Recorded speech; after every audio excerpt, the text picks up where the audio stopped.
بقول يعني الواحد يروح لها ازاي؟ انا ناظر البوسطه جديد. اهلا وسهلا بالجودة. اهلا وسهلا. البلد هنا تحت التل. بيننا وبينها كتير؟ بسيطة قوي، 2 كيلو بس. بسيطه. متشكر قوي. اهلا وسهلا.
امشي يا ولد.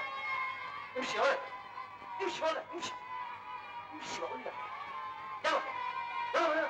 امشي. امشي يا ولد. امشي. تعالى هنا. بيت العمدة فين؟ تتلاقى في خشمك هناك. طب يلا امشي. امشي.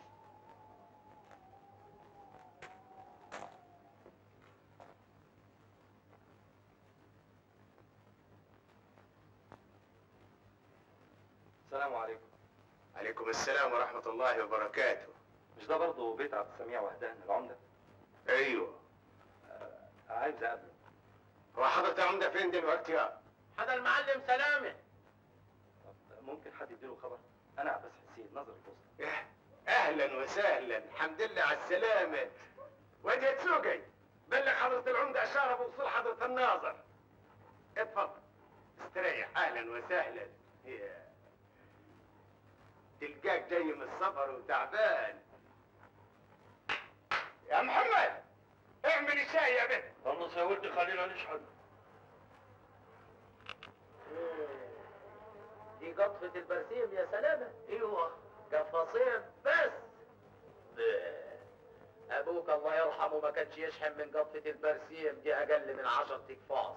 النحل هيهج يا عمدة، هينزل غيطان ما يرجعش. حضرة العمدة خبر ايه؟ ناظر البوسطة الجديد وصل. معاك هنا يا ولد؟ لا في الدار مع الشيخ الغفر. قاعد يا سلامة. لا عبد معاك. يا كرام قومنا اتفتحت اليوم في سيوط المدرسة الأمريكانية للبنات مجانا، قراية وكتوبة وشغل إبرة وشغل مطبخ وعنجليزم متقصد. لازم عديت على السوق شوف عمي الله يفرق ليه.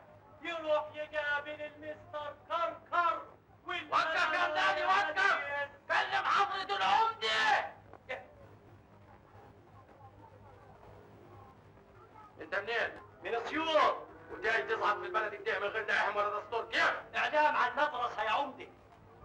مدرسة جديدة فيها داخلية للبنات. مدرسة البنات يا مصيوط، والله عشنا وشفنا. وكيف هيدخلوها المدرسة دي يا ابوي؟ حداي بنت عندها 16 سنة، صح؟ ايد صح يا خال، ان كانت تقرا وتكتب. هتقرا وتكتب زي يا ابوي. هتودي بنتك المدرسة يا سلامة يا راجل، بلاش مسخرة. بنتك بقت صبية دلوقتي. ليه؟ مشي حالك يا سيوطي واصعد في الوسعيات، واوعى تخش الزقانيق لحسن اقطع دابرك من الباب. حاضر يا عمدي، اعلام اهو في عنوان المدرسة والشروط. ماشي يا ولد. حاضر. على خير الزمن يا سلامة هتمشي ورا البدع. يا راجل خليك بعقلك وخلي بنتك تضرها متصانة. وهيجرى لها ايه يا عمدي؟ الاعلام هيقول ان في اشراف واصل ورقابة محكمة، وهتقعد مع بنات زيها. الزمن لفاف يا عمدي، اللي هيجي بكره مش بتاع النهارده. وانت عارف البير وغطاه. البنت هتتعلم لنفسها، يمكن تتجوز مستوظف ولا هتشتغل معلمه. هتساعد نفسها بكتير وخلاص، وعاوزها تشتغل كمان. يكمل. انا مالي تعرف خلاص. هتيجي معايا تشوف النظر الجديد ولا ايه؟ لا عاود على عواضه. اهلا بيك يا عمده. جالنا جواب من جمعتين ان حضرتك مشرف وقعدنا نستنصر. اقعد يا شيخ الغفر. تأخرت شوية في تنفيذ النقل لحد ما رتب أموري. وهو حضرتك متجوز؟ لا مش متجوز، أصل عندي والدتي وإخواتي وأبويا مش موجود. حضرتك عازب يعني؟ أيوة وهتسكن كيف يا ولدي؟ عدم المؤاخذة ما انا زي والدك برضه. زي الناس. هشوف لي شقة صغيرة ولا أوضة أسكن فيها. هنا في كوم النحل. يا ولد لاقي، دي بلاد ارياف يا ابوي، واللي بيعوز له بيت بيكون شويه طين يسكنهم. وكمان الاهالي هنا ما بيرضوش يسكنوا ناس عزاب. وبعدين هسكن إزاي ما؟ والله يعني ما فيش قدامك غير اسيوط. وأروح وأجي كل يوم؟ ايه؟ ساعتين بالقطر من هنا لهنا. ساعتين بالقطر و2 كيلو من هنا لغاية المحطة. ايه؟ رايح جاي كل يوم؟ إيه؟ مش ممكن، مستحيل. امال الولد الصغير فين؟ هيبيت الليله حدا هاني في بني حسين. ايه؟ سميضه ده فرج البسطه مع المفاتيح والحمار عودة المكتب. هيبيت الليله حدا بهانه مرته الثانيه في بني حسين، وهيجي الصبح بمجيء الله وهيسلمك كل حاجه. والله ما أنا عارف يا عمر، قبل الشغل لازم أعرف هعيش إزاي وأسكن فين. حكاية أسيوط دي مش ممكن. هون عليك يا راجل وما تتضايقش بسرعه كده. هنشوف لك سكنه وهنريحك اخر راحه. هلا يا عمده، ايه؟ دارك القديمه قبل البلد تنفعوش؟ والله ماني كنت بفكر كده. استنى لما حضرة الناظر يتعشى الاول وبعدين نبقى نقوم نشوف الدار، ولا اقول لك بينا يا فندم نتفرج على الدار قبل الشمس ما تنزل. تودي جميلة مدرسة في سيوط يا حليمة. ماليش جوالا بعدك يا معلم، بس يعني هتروح الصبية سيوط وتعود كل يوم. هتقعد هناك واصل.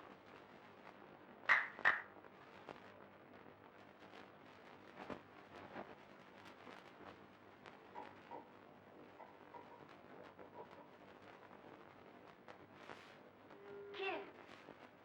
وهتهمل اهلها وبيتها؟ وهتخافي ليه؟ دي مدرسة داخلية، عاملينها رهبان ورهبان، وهيكون عليها رقابة مشددة. وهتسافر ميتها؟ بكرة الصبح هسافر سيوط واخدها معاي، هسلمها بنفسي هناك، مش هسيبها في المدرسة إلا لما اتوكد صح إنها هتكون في الأمان.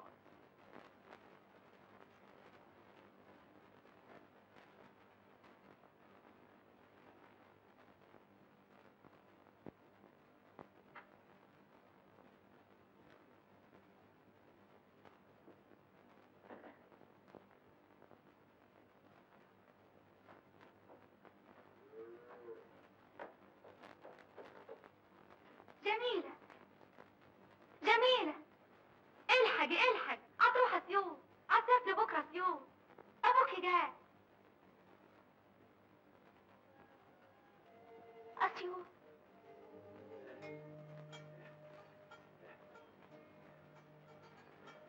هات لي العقد الدار من جود البقال يا شيخ الغفر. روح انت يا رب.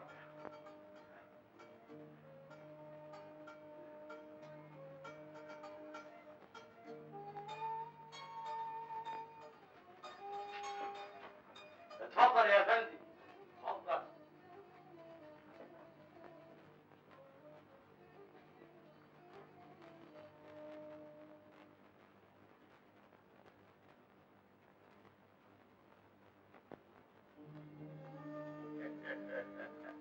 دي اصلها دار العمده زمان قبل ما ياخذ العموديه ويبني الدار الجديده.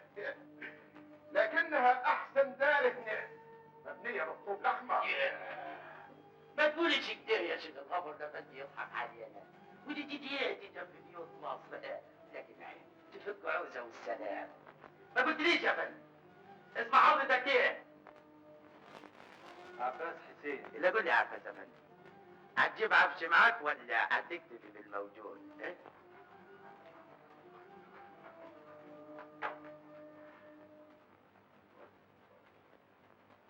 ودي جرى كام بقى ان شاء الله؟ 4 ريال بس.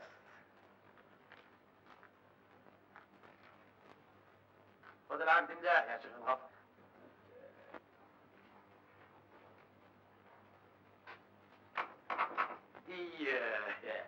دي أوضة مقفولة على شوية كراكيب ومفتاحها معايا. أظن مش هتعوزها. يعني هتعمل إيه بأوضتين؟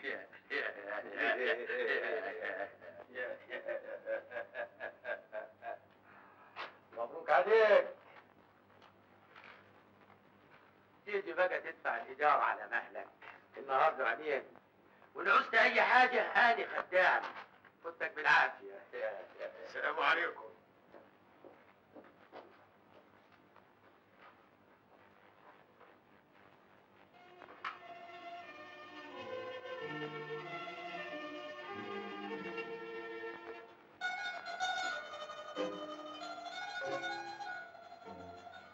قلبي هيدق يا مريم ومش منموم على نفسي من خض، عشان أول مرة هتسافري وهتعيشي بعيد، لكن بكرة تبططي وتبحبحي في مدرسة يوم.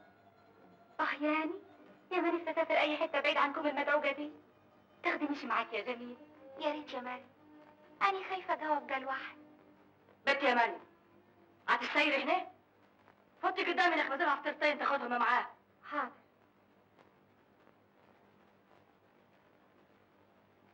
يا ما انا خايفة عليكي من السفرية دي يا جميل. عقول ايه؟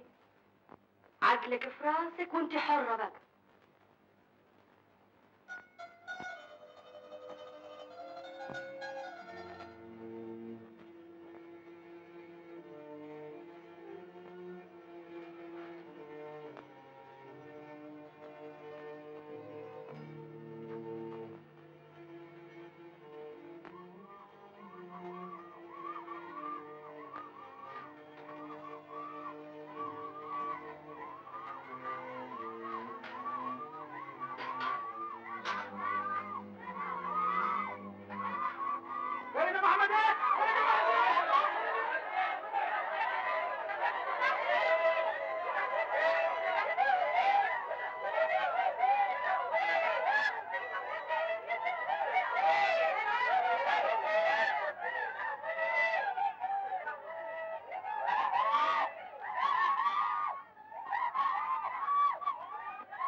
حضرتك قال لك عقلك ده تقصد حاجة؟ هم كده الفلاحين يندبوا عليها عشان ماتت ولا لحقوش يذبحوها. خسارة شديدة، ولا يمكنش يذبحوها دلوقتي. حاكم اكل لحم الميت حرام. حرام ومش حرام، والله الفلاحين ما عاد بيهمهم. بكره تلاقيها متعلقة بتنبوع. لكن ده البلد كلها قدامك اهي، شايفاها وهي ميتة. اي والله، وحق دي النعمة زي ما بقول لحضرتك كده.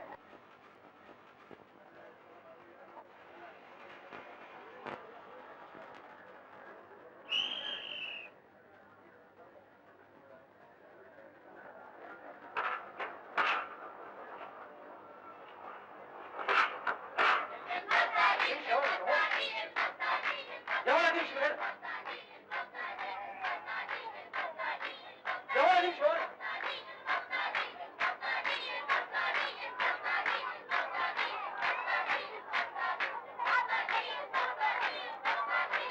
يلا يا ولد اهو. خلينا ورا ايه؟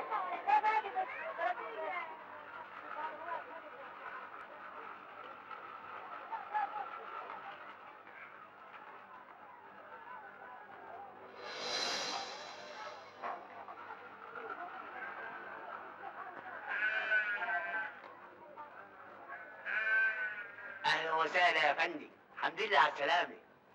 لا مؤاخذة اتأخرت عليه. الظاهر ان مراتك الجديدة مشوارها بعيد يا سيدي. لا، هما قالوا لا، حاكم العمدة كده ما تتبلش في خشم وفولة.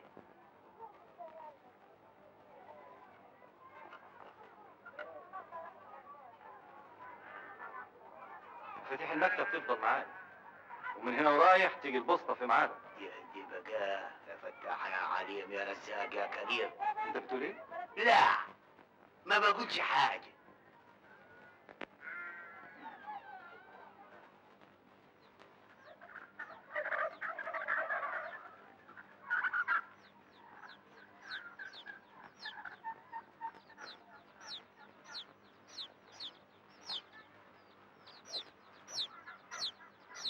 ده يا سيدي.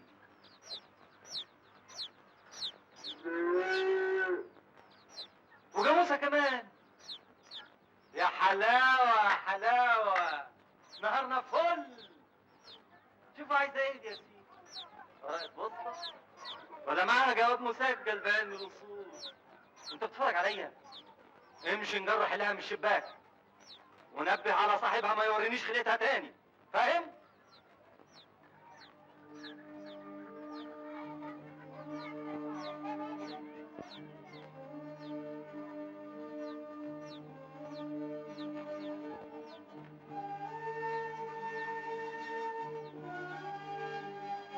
وده ايه ده بقى يا سيدي كمان؟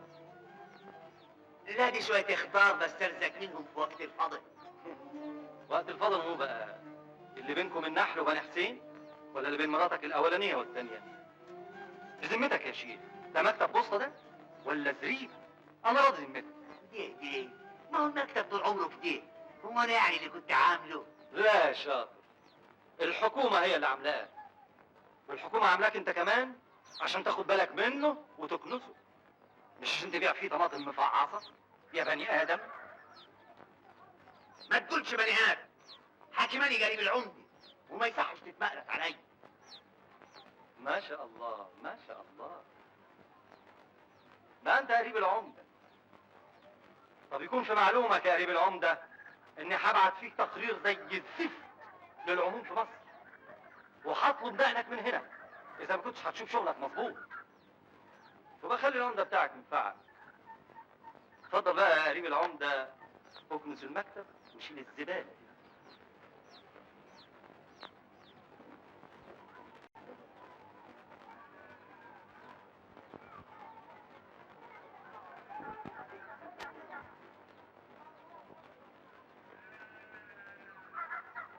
بقالها قد ايه الجوابات دي مركونه يا استاذ سمير؟ ادي لها يجي شهر من ساعة ما قفشوا الناظر اللي فات. حاكماني اللي وزيت عليه ووديته في داهية. معايا 3 برايز عايز احطهم في دفتر يا فندم. دفتر قيد التوفير فين يا استاذ سميضة؟ اخدوه في التحقيق مع الاثباتات. افتح له دفتر جديد. حاكم الناظر اللي فات كان افندي متنور زي حضرتك كده، وكان كاره البلد علشان ضلمه ولا فيهاش ملاهي. ممكن تفوت بكره؟ وماله يا فندم؟ وبعدين بقى يسكر ويلعب قمار مع معوض افندي الصراف وعلي افندي ناظر الشوني، وبعدين بقى يختلس من فلوس التوفير. انت هتحكي لي حواديت ولا ايه؟ ما تشوف شغلك يا جدعان، مش عاوز اسمع حاجه عن مواضيع زي دي تاني.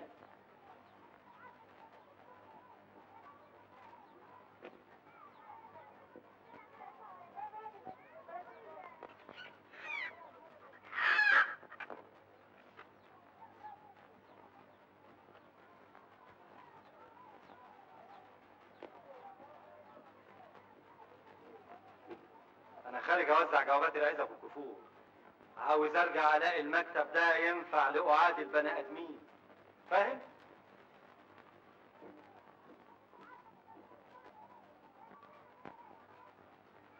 السلام عليكم. السلام عليكم. سلام. اديني تمن بسطرمه من فضلك. ما فيهاش. اديني علبه بلوبيه. لا، الاقي عندك جبنه رومي. ما حدش ينال في الحاجات دي. ما تاخد سلامون زي امرك لله. اهلا حضرة الناظر، ما بحبش السلمون، مره زمان كلت وجعتني بطني وقرفت. يبقى ما فيش قدامك غير ورقة لحمة يعملها لك الجزار. تعال معي. سكنت فين امال؟ في بيت العمدة القديم. خلي بالك منه، ده راجل دحلاب وبحره غويط. ربنا يستر بقى من البلد دي كلها. بقول ايه؟ ها؟ معايا شوية جوابات لناس في عزب وكفور، تلاقيك عارف الحتة دي بحكم عملك. 3 سنين في الهم ده، لما خدت عليه وخد علي. ورهم تعال. العتام، العديان، بني محمد، الحوادكة، درنكة، جحدة. شوف يا سيدي، تطلع من السكة دي طوالي، تلاقي الكفور يمين وشمال، بين الكفر والكفر 2 كيلو بالكثير. وانت ايه اللي حدفك كوم النحس دي؟ ترقية يا سيدي، من كاتب توزيع بالعموم في مصر لناظر بوسطة كوم النحس زي ما انت بتقول.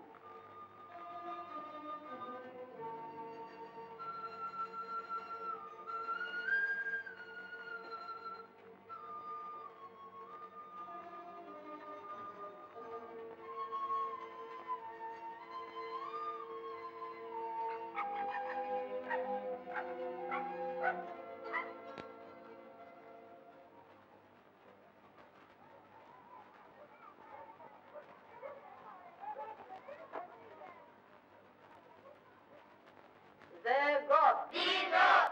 The God. Jesus.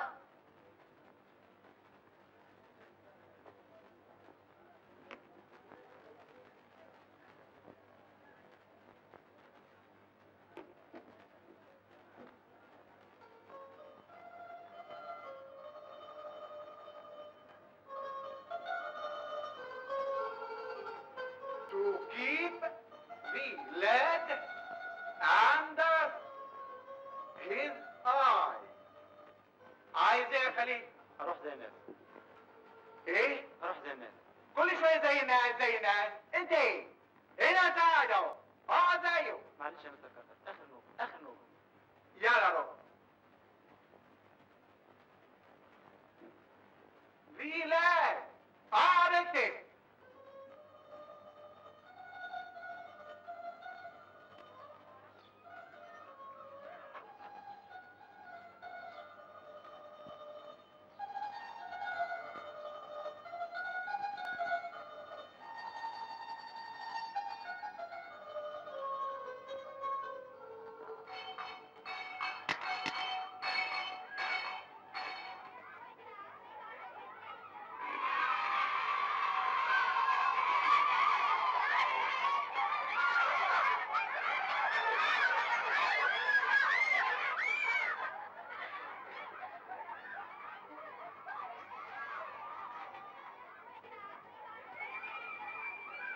اخت عليك يا خليل، اجداد خضرة. جالي مرسال من الخير هيقول لي انهم بخير وبيسلموا علينا. جيت ابلغك. تقوم تنط من على السور كده؟ حسيباني عارفاك وعارفة مكرك. مش دي برضه جميله اللي كانت معاك يا بنت؟ ايوه جميلة، عايز منها ايه بقى؟ ولا حاجه، سلمي لي عليها جو. خير، تعالي بس. حاضر. انزل يا خليل لحسن خوجاية قالت تشوفك. وما تنساش ابعت لهم سلام مع المرسال. طب اني ماشي. سلمي لي عليها جو. حاضر.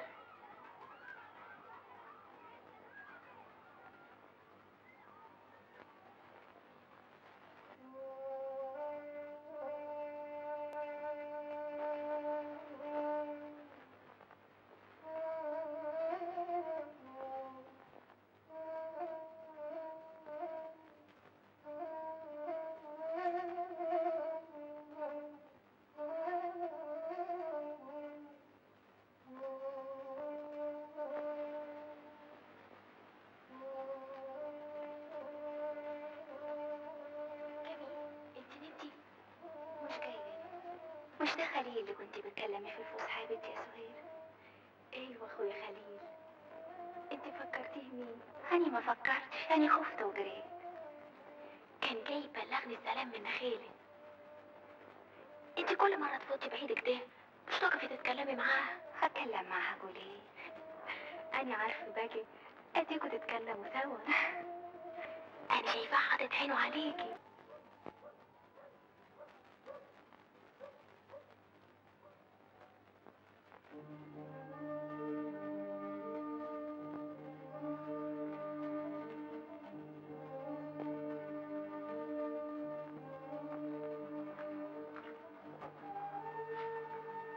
اهلا يا عم درويش.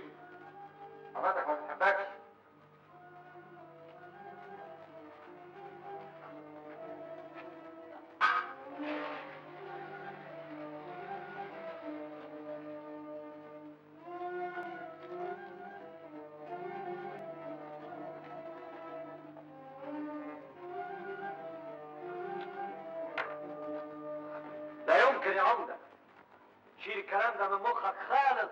خليك مهاود يا عباس افندي، ناظر الزراعه وموظف حكومه ومتغرب زيك برضه، والاوضه ملهاش عوزه عندك، وبدل الاوضه ما هي مقفوله على شويه الكراكيب يسكنها الراجل برضه، اهي تلمه. يعني تأجر البيت مرتين يا اخي، ده بعدك. ادي جاي لك بالانسانيه يا عباس افندي، خليك مهاود وبلاش تنشف راسك معايا احسن لك. احسن يعني ايه يا عم؟ تهددني؟ لا ما بهددكش، بس اعمل حسابك ان كبير البلد واقدر انغص عيشتك فيها. كبير البلد؟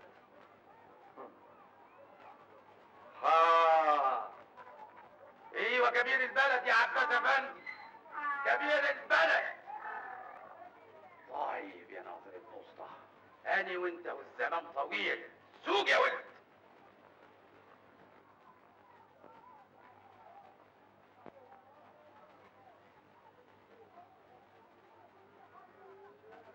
يا باي، اعوذ بالله من دي بلد.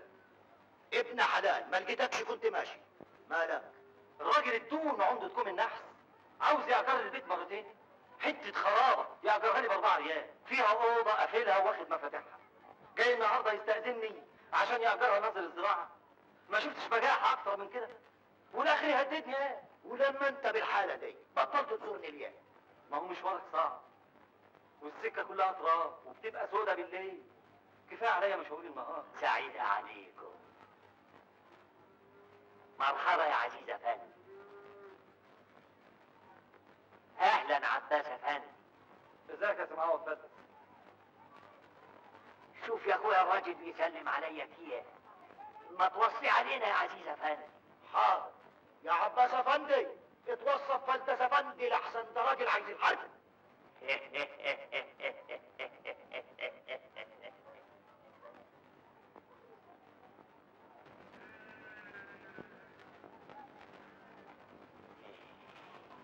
انت يا اخينا عاوز مني ايه؟ ها؟ مالك ورايا كده من ساعة ما حطيت رجلي في البلد؟ يا عم انا ماليش في القمار ولا بسكرش، بشرب ينسون وقرفة وشاي. يعني بصراحة كده ما انفعلكش. ده انت يا عباس افندي شايل من ناحيتي قوي. هو انا يعني كنت ضربتك على يدك؟ ما الدار مفتوحه اهو، واللي عيجي اهلا وسهلا.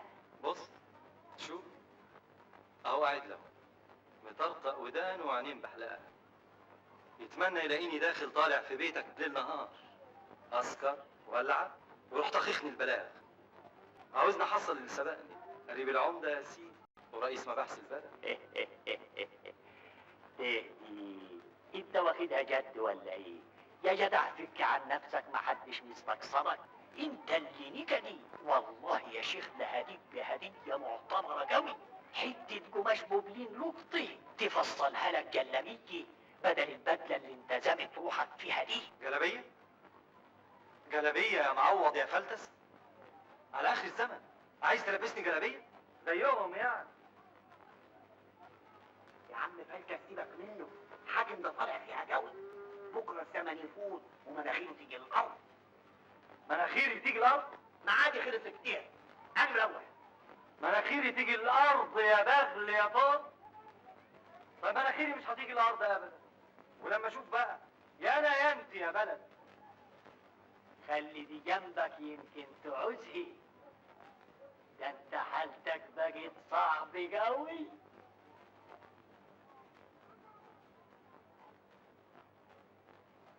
النهارده هنروح منتزه، هنعمل حصه رقص.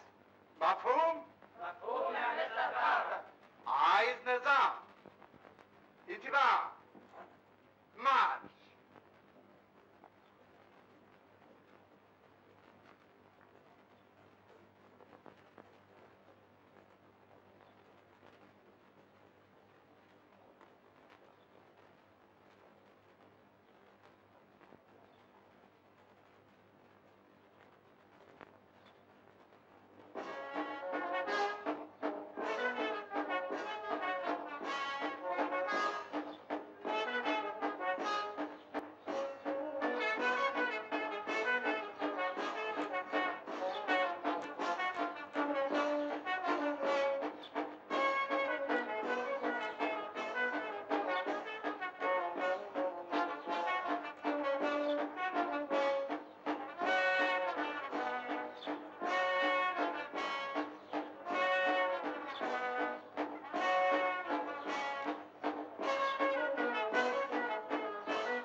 يا جميلة مساهمة كده؟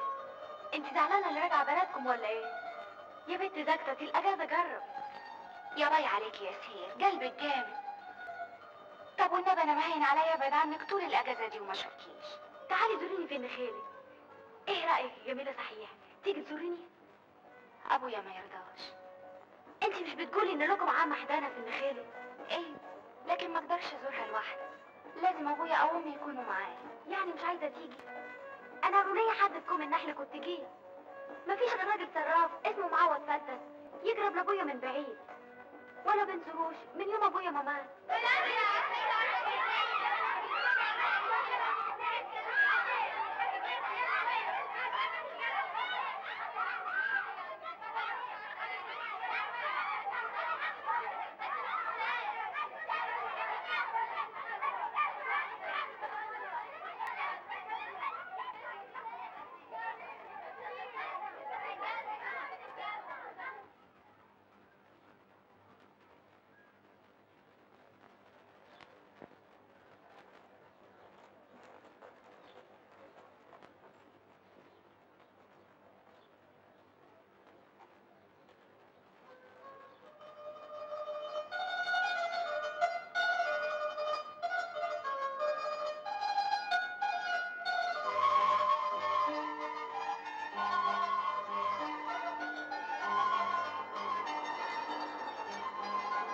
يا عباس افندي، كل سنه وانت طيب. اشوفك بعد العيد. مصمم تسافر برضه. كان املي تقضي الاجازه دي هنا، على الاقل الاقي بني ادم اتكلم معاه. ثم تسافر تقضي العيد مع اهلك. الود ود يا عزيز، لكن بقى الايد قصيره. سفريه زي دي تكلفني 3 جنيه بالميت، والمية كام 3 جنيه؟ هتبقى اجازه هباب بعيد عنك. اشوف وشك مع على خير. السلامه. بنتي جميلة، الحمد لله على سلامتك يا ضناي. مالك اتغيرت كده؟ احنا والجو بالنبي يا خال. شفت عملت شعرها كيف؟ قصة شعرك يا جميلة؟ لا يما ده معمول طيار. بنات كتير في اسيوط عاملينه كده. ومالك يا بنتي هستانة كده؟ بنتي يا مريم، ايه حطي على البورد هاتي صوت حمام نعمله لها براء. حاضر يا خال. اسمع يا جميل، اطلع على اوضتك اقلعي هدومك وريحي شوي. هجيب شوية رز انقيهم واقعد معاكي. تحكي لي على كل اللي شفتيه في المدرسة وفي اسيوط. حاضر ياما.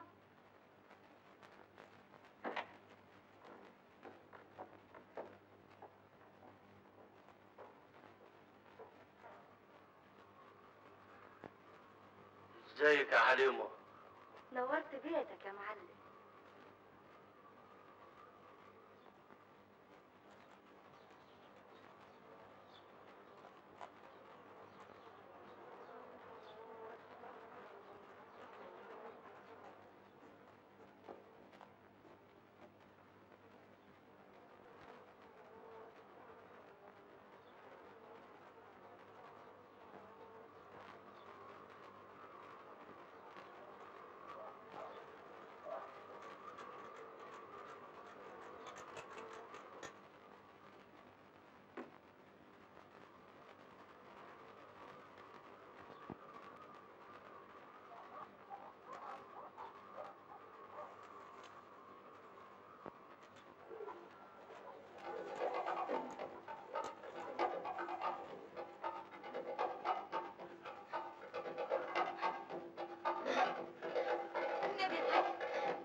والنبي يا معلم، والنبي يا معلم، اللي في عرضك.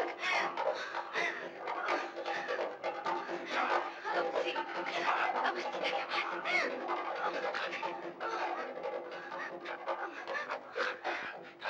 والنبي يا معلم، أنا في عرضك.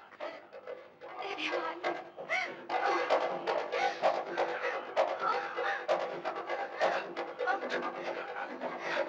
أبوسيك يا معلم، أبوسيك.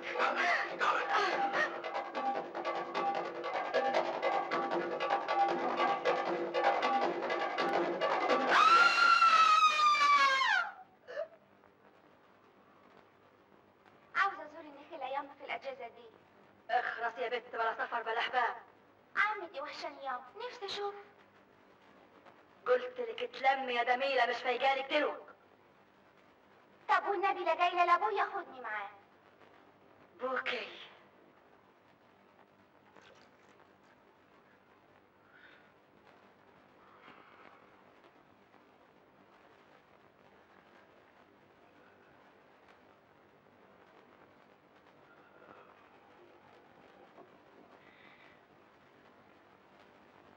انتظارك يا جميلة.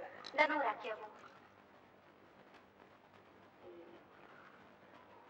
ابوي ايوه جميلة. نفسي اقعد عند عمتي في النخيلة يومين العيد. با تلد عليك السفر ولا ايه يا بنت؟ انت لحقتي لسه تقعدي في دارك؟ وحياتي عندك يا ابوي، اصلها وحشاني قوي وكمان مناسبة عيد.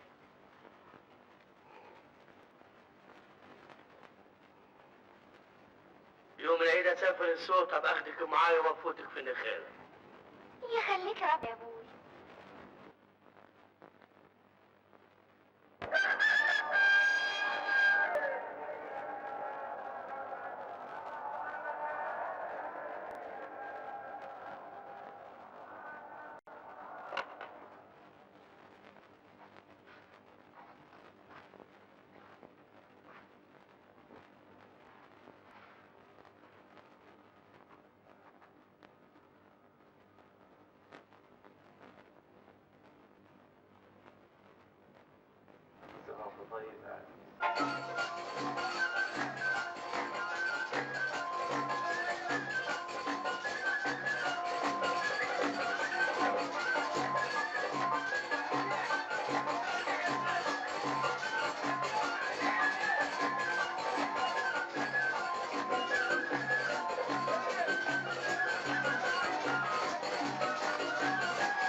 متمزاتي. وانت منين؟ الماضي. ام الدنيا.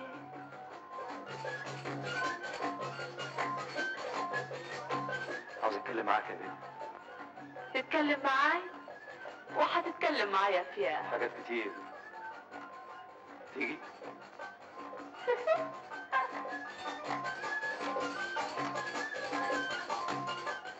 وساكن فين؟ في بيت العمدة القديم قبل البلد.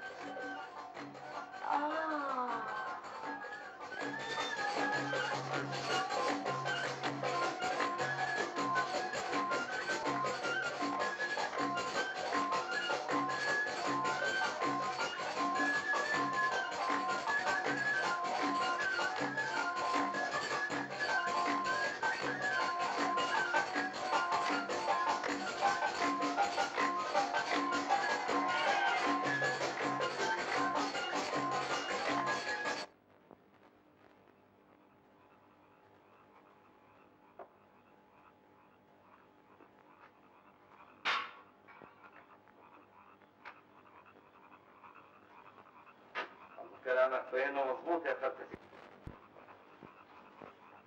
أهي نفت.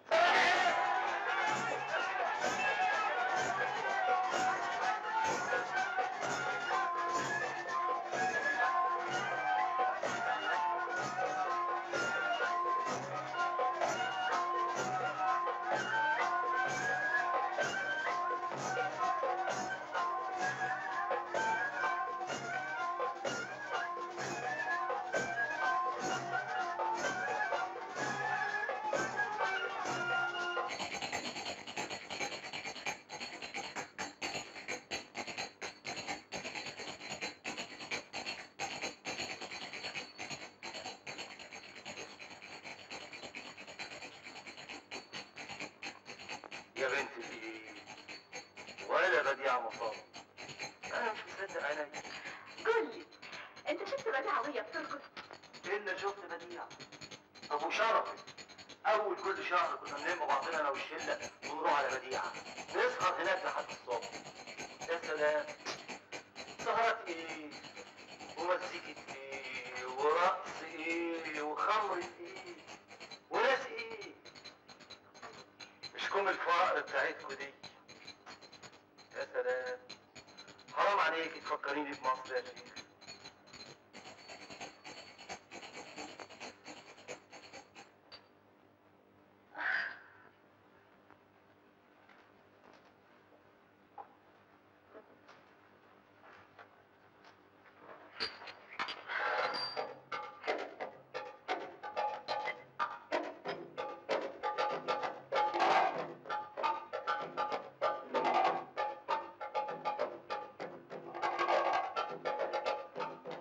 قولي وحشتك مصر قوي. وحشتني بس. ده انا دايب من الشوق دول.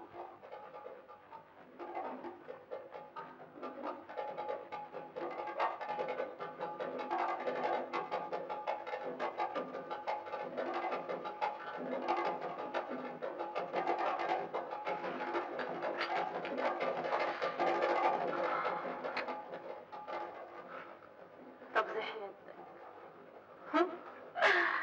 خليك لمصر وبتاع مصر. خد تعال يا بنت.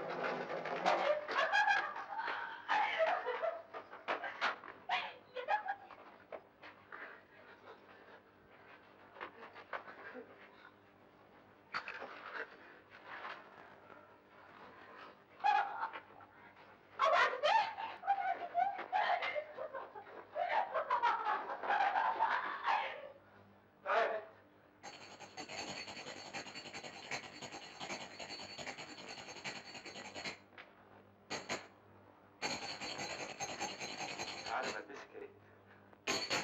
عاوز اشوف انا في حلم ولا في علم. تعالى بس.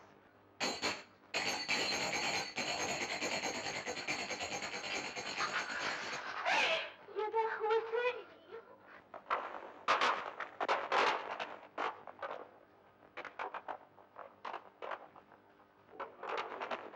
والعندي ده بند جاي لنا من البندر يحط على راس مجرون. ده يصح يا رجاله. سيدي عبد الرحيم ناصر البوسطه ده ولد عكرون. زمانه هيملس على المرمر يا ابوي ونغنغ روحه دلوقتي. ده يصح يا رجاله. اطلع يا بنت يا ناصر، يا عمايل تتعمل في دار حضرة العمدة. انت يا راجل يا مجنون بتخرب بتقول ايه؟ ناسا مين اللي بتتكلم عليه؟ اتلم يا شيخ الغفر وخد رجالتك احسن. الدار ما فيهاش حريم. لا فيه يا عباس افندي. فيها انا حر في بيتي. فضك من الحكاية دي يا عباس افندي قبل الخبر ما يروح حضرة العمدة وتبقى مصيبة. انت هتهدمني من العمده يا شيخ الغفر. طب طز فيكوا في العمده يا سيدي. وروح قول له كمان. ومش هفتح الباب اما اشوف هتعملوا ايه. اكسر الشر احسن يا فندي وسيبني اخرج من هنا وهبقى اجي لك يوم تاني. انت خايفه ولا ايه؟ خليكي ما تخرجيش. رسوم ناشفه قوي يا فندي. انا عارفاهم كويس. هيفضلوا يهوهوا كده لحد ما اخرج. وما خرجتش هيقطعوا عيشي وهيمسكوا هاني. فضلك معاك يا فندي.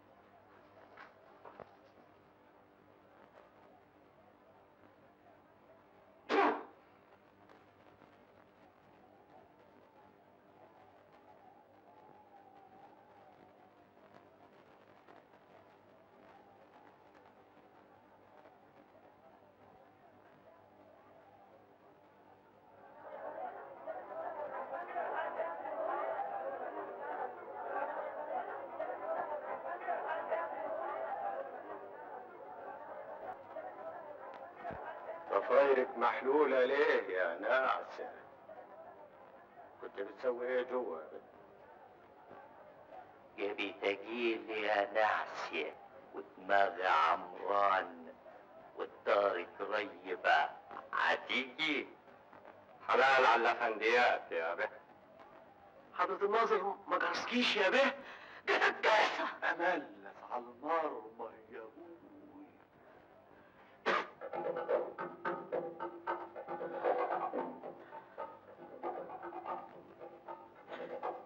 يا جرستي.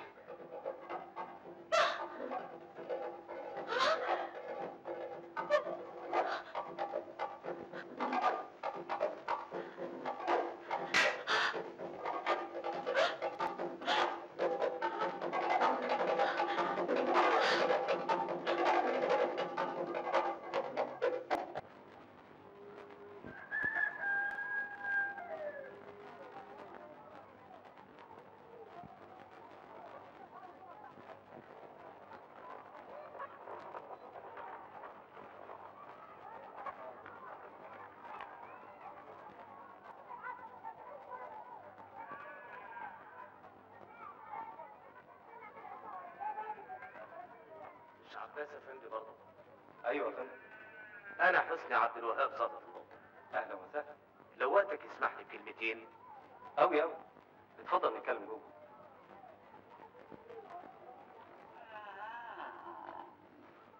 اهلا وسهلا. اهلا وسهلا، اتفضل.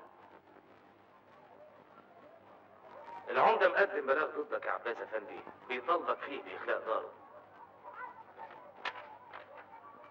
وحيث ان شيخ الغفر وشهود عيان ظبطوه في نص الليل تاني يوم العيد من الايام الفضيله، وكانت الغازيه نعس احداه، وحيث انه الخ رايك ايه؟ رأيي إن عبد السميع وهدان العمدة راجل طماع ومجرم. انا مقدر ظروفك كويس، وعارف ان بينك وبين العمده حساسات. وشرفك يا حضرة الضابط كل ده من تحت راس البيت. بيت رضا خراب ولا يستاهل نكلة من ال4 ريال اللي بدفعهم له. قوم معايا يا عبد السميع وهدان لصالحكم على بعض دلوقتي. أنا أروح له؟ ده راجل جلف ومجرم، مكانه هناك في الغيط ورا الجاموسة، مش عمدة على الناس. يا حضرة الناظر، جايد لي الرجال ده كمان. انت لسه بتحط في ريالات يا ابن هلانه؟ مش توفرهم على روحك احسن لك؟ هو دم هيبقى ميه يا حضرة الضابط؟ جايد لي الرجال ده يا فندي. هتسمع كلام امك واخوالك وتضيع روحك انت كمان. بقوا كام دلوقتي يا ولد؟ لسه شوية يا فندي. يقطع من قوته ويحوش. عارف ليه؟ عشان يشتري بندقيه وياخد طرابوه. البلد كلها عارفه والقتيل نفسه عارف. السلام عليكم. وساكتين على كده. وهنعمل ايه؟ جناية طار وهتحصل زي ما حصلت قبلها ألوف من جنايات الطار، وهروح أسأل وأحقق، وفي أغلب الأحيان ألاقي أهل القتيل هم اللي بيداروا على القاتل عشان ياخدوا طارهم بإيديهم. حلقة مفرغة من الجهل، وفي الآخر تلاقي الكل بيصعب عليه. ما هم معذورين، عايشين في كحور، النور هيجي لهم منين؟ من ساعة ما حطيت رجلي في البلد دي وأنا مش طايقها. أنا أول ما جيت عملت المستحيل عشان أتنقل، شفعات ورجوات، كنت عامل زي حالاتك كده، لكن أهي الأيام بتفوت.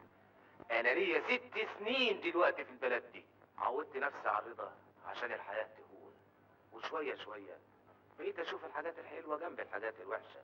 الواحد مش لازم يسيب عينيه تسرح على الطين والوساخة بس.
عبورك ده ابعت الغدا على الغير، هخليني وياهم هناك. حاضر.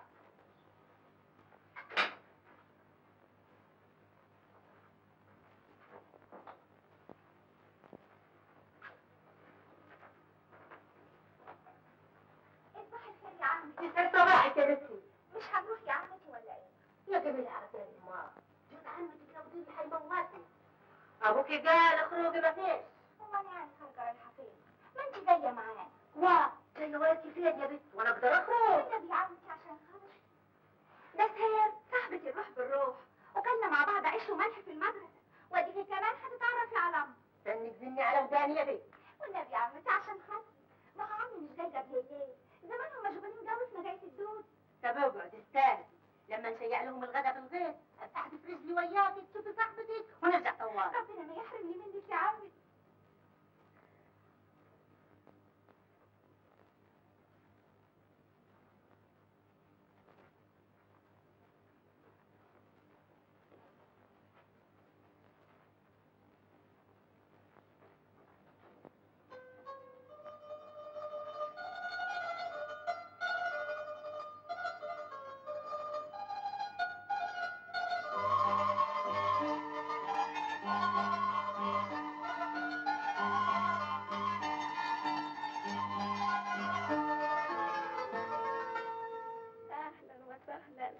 اهلا بيك يا خيتي. يا دي جميلة صاحبتك يا خير. هي دي، ودي عمتها اللي مش على جهه بتلهي لاجل ما تشوف صاحبتها. ده احنا زيارتك لينا غالية قوي. من زمان بسمع عليكي ومتشوقة لزيارتك، لكن ما كانش فيه مناسبة. من يوم المرحوم ما عادش فيه صحة واصل. شده وتزول يا خيتي. نحمد ربنا. شرفت النخيلة يا جميلة. يشرف مقدارك يا خال. سهير بتعزك ياما وتحدثت عنك واصل.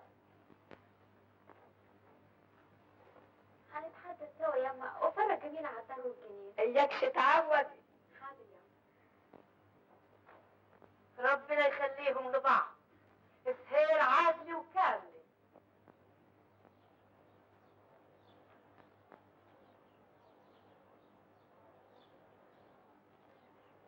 أنا في النخيلة يا ولاد، والنبي ما مصدقة نفسي.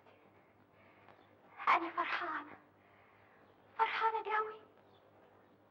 تعالي يا جميلة نتحدث.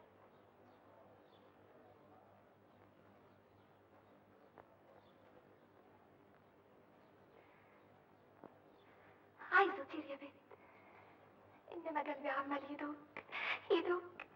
لسه يا بنت هيفض من صدري.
عوض كتير يا جميل، خفت انا متجيش. يا سلام عليك يا سهر وعلى مطر. اسكت ما نفضلش ازن على عمتي لغايه ما وصل، وما رضيت اجي الا ومعايا خدام. شاطره يا بنت، قومي بقى لما افرجك على الاثارات.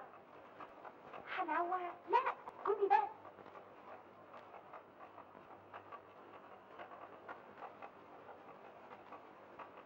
هستنك هناك، اوعي تروحي قبل ما اجي، فاهمه؟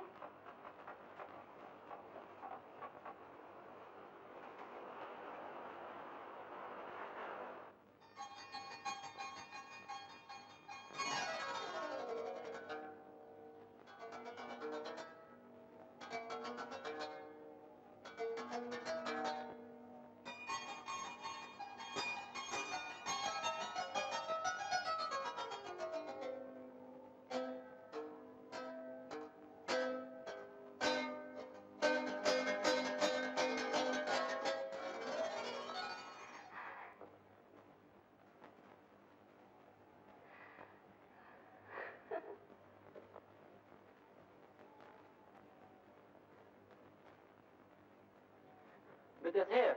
اكدي يا خليل خضيتنا، ايه اللي جابك دلوقتي؟ سايب امك لوحديها في الدار، جيت ادور عليك. ايه تدور علي ولا تدور على حاجة تانية؟ ازيك يا جميل؟ منور يا اخي. تسلم. اتفرجت على اثارات. شوية حجر ما فهمتش منهم حاجة. ده كان قصر كبير قوي، انا عارف حكايته، احكيها لكم.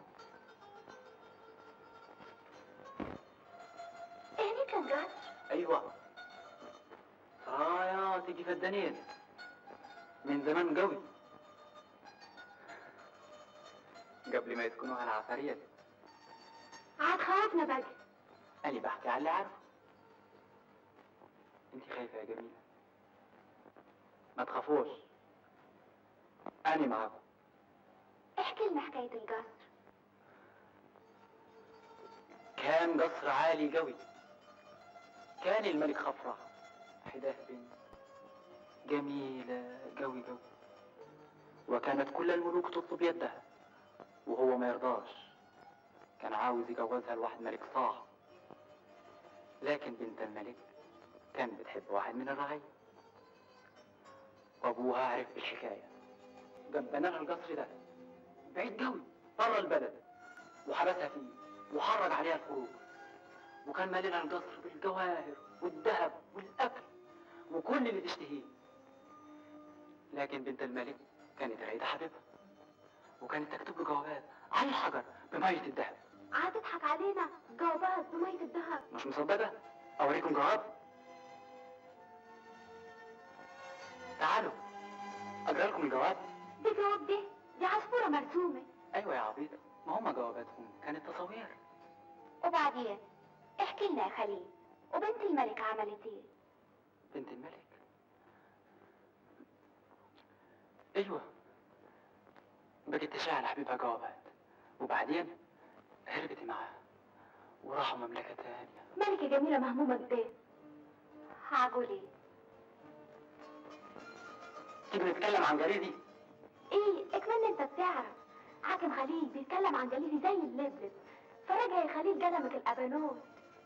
الخواجة كارتر عطاله قلم ابانوس هدية عشان بيتكلم عن جليدي مليح. يا بنتي يا معفرطة، فرجولك دي.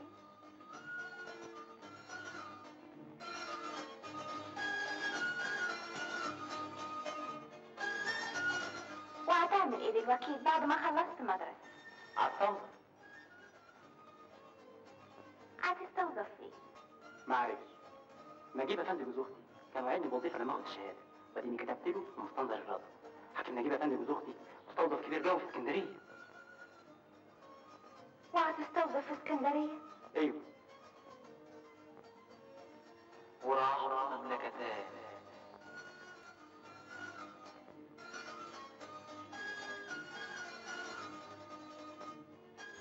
لكن دي اسكندرية بعيدة قوي. ايوه بعيدة، انما بلاد بقى والواحد يشوف الدنيا صح. هو انتوا مش حداكم ارض هني؟ ما تقعد تاخد بالك منها. وانا كنت بتعلم عشان اخد بالي من الارض، انا بتعلم عشان اسافر واشتغل في البلاد الكبيرة. مالك مزاحمك ده يا جميل؟ هعقول ايه؟ تيجوا نلعب استغماية؟ ايوه نلعب استغماية.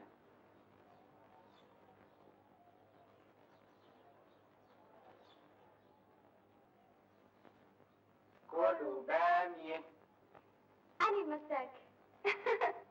قلبي قلبي قلبي وانا ابويا محمد شلبي، ومحمد في الجناي راح يستدلوا حبايب، قولوا ابوك التوت توت وانا بحب ورق التوت.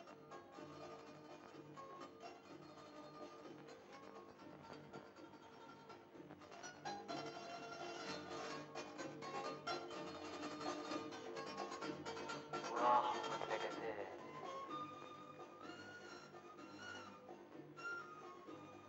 مملكة تانية.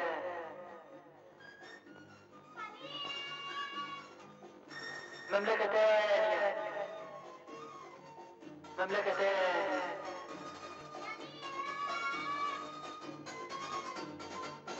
مملكة تانية. مملكة تانية. مملكة تانية.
هي ولا رد الطريق. تونا واصلين.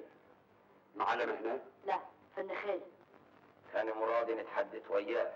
تتحدثوا فيه يا شعلان. ما تسحموش كده. قولوا لا هتفكروا فيه ولا تخافوش.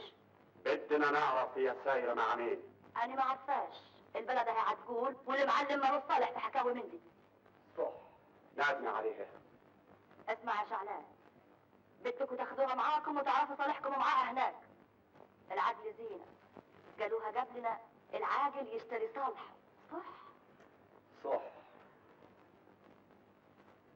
مريم، بنت يا مريم، قومي ناسك برا. اخوكي وخالك هيسألوا عليكي. هتسيبيهم يستنزروا؟ خالي، اخوي، يا مرحبا. مشتاقين لك قوي يا مريم. هتيجي معانا الاقصر دلوقتي يا مريم. خير يا اخوي، حصل حاجة؟ إذا أنا ناس اتكلموا عليكي ودينا كلمة. انا ماليش ذنب، حرام عليكم، انا ماليش ذنب. يا بنت هتتجوز، هتضعفي ليه؟ منك لله، انت عارفه اني ما بيديش حاجه. منك لله، انا ماليش ذنب. منك لله، منك لله.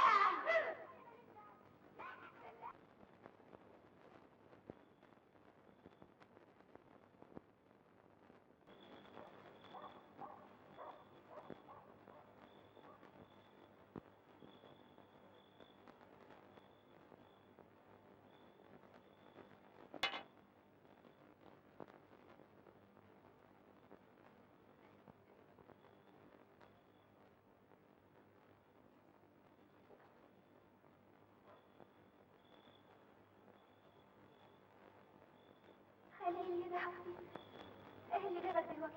لازم اتكلم معاك يا جميل. انا هسافر الصبح. تسافر؟ تسافر فين؟ اسكندريه. جواب جوز اختي جه النهارده العصر، بيقول لي اسافر.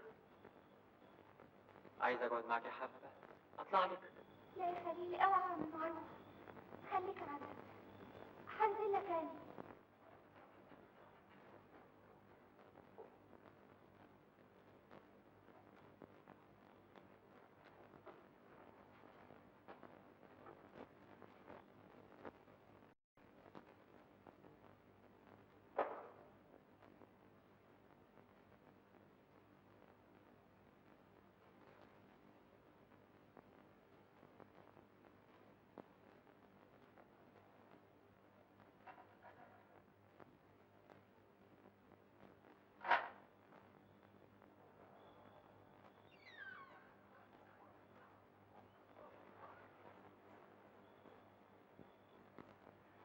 هتسافر وتسيبني يا خليل؟ اوعى تسيبني، انا في عرضك. ما تبقيش عبيطه النهار، ده انت بقيتي في قلبي من جوه، ومش هغيب ابدا. واول ما هي تبضع من على جبيني حاجكم من نحل واصل واخطبك من ابوكي. هاني بقيت في يدك، اعمل فيا اللي تعمله. انت خايفه يا جميله؟ لا، بس مش عارفه هصبر ازاي. كل ما تفكري فيا اكتبي لي جواب. عنوان نجيب افندي جوز اختي اهو، اكتبي لي عليه. اكتبي لي كل يوم ولو حته، وانا لو ما هتبعتي لي عنوان هكتب لك على كل حاجه. بتقطعي ليه؟ عنوانك يستحيل انساه، ما تخافش.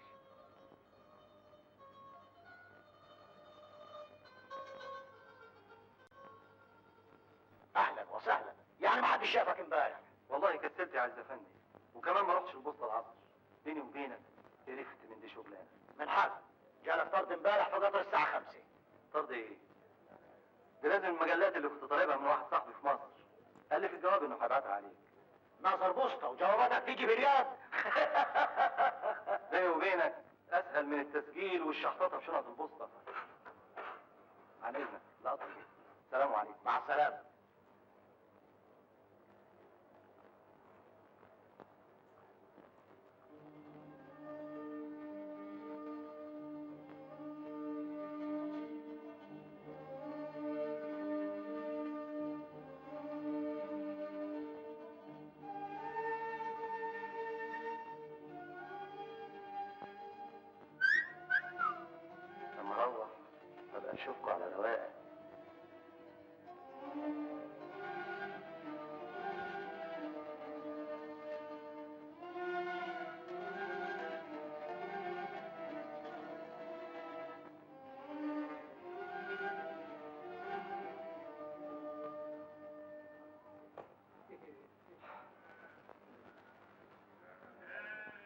اعمل لي كوبايه شاي بدل ما انت واقف مبحلالي كده.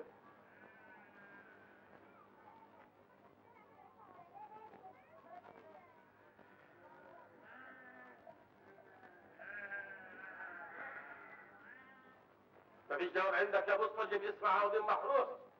انت عوضين محروس؟ لا وهو ما جاش يستلم ما معاك؟ جيش. اه يا ده جامد.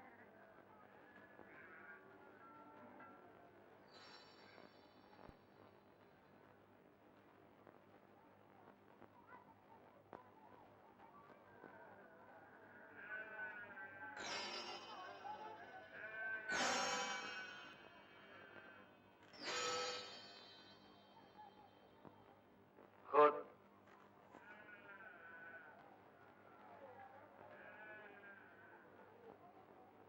اسمع، انا خارج اوزع جوابات الكفور، خليك انت هنا.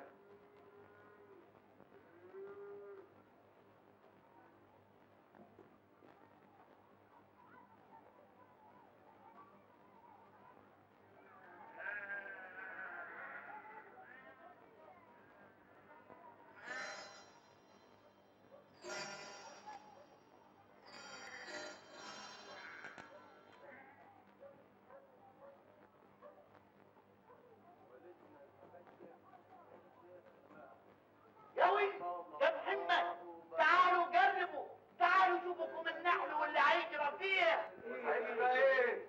دلوقتي هتشوف. تعال تعال. هيجرى ايه؟ هيجرى ايه؟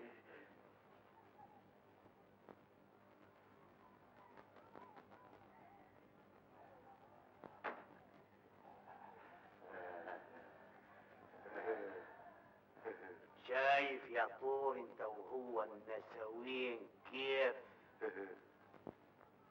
يا ابوي وسيدي عبد الرحمن احنا متجوزين غفر.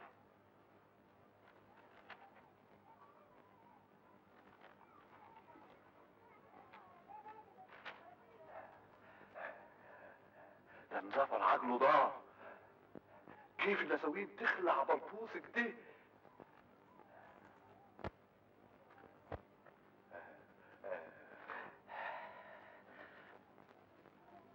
لازم مساخيط يا ولد ابوي. مساخيط ايه يا غنمه منك؟ له دي تصاوير زي اللي تبقى في التعليق اللي فيها كتوبه على جدران البندر. تعليق البندر بلبوس كده؟ دي حاجه تانية يا ولد.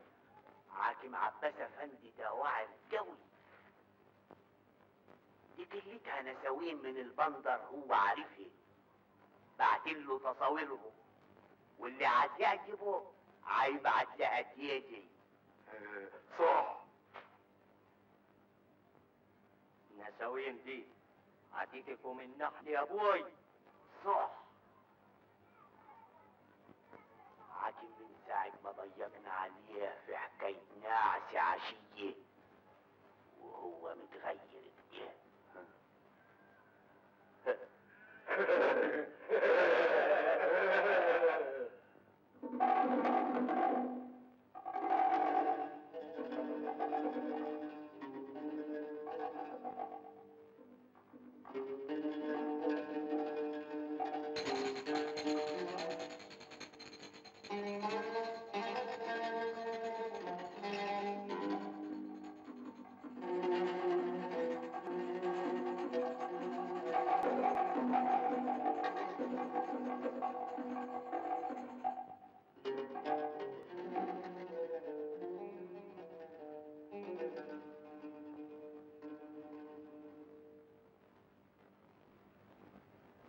على قد ما قدرت رسمت لك قلب الست جميلة ومن جواها صورة حبيب خليل أفندي. من ساعة ما رجعت من فيه وصورتك في قلبي لم تفارقه. مشتاقة لك موت يا حبيبي، وضروري ساعة وصول مكتوب إليك تكتب لي على عنوان الست أم أحمد بشباك بوسطة النحل. الست أم أحمد دي ولية دلال معروفة قوي في النحل وبتيجي حاجات، ويكون في معلومك يا حبيبي إنها هتوصل لي مكتوبك في خير وأمان، والسر معها كبير. امال يا خالتي سمعتها جميلة عم تعمل ايه؟ فوق اما قوم اشوفها على ما تنجي اللي يرد عليه. قومي.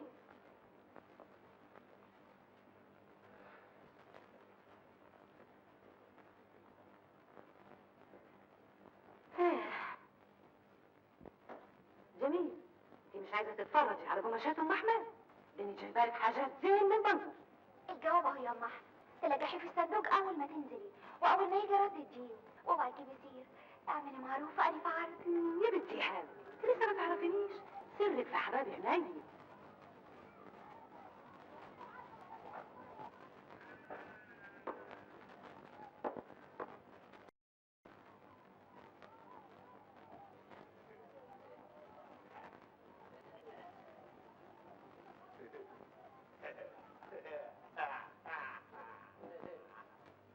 تعال اسمع.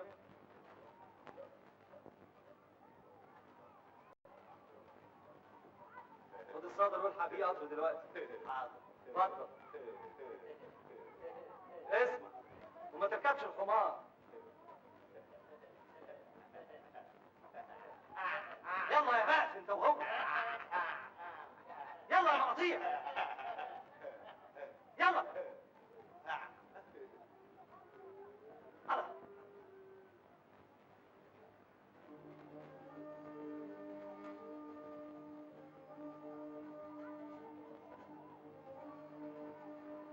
سيف يا عباس افندي. زي الزفت. يلا انا جاي.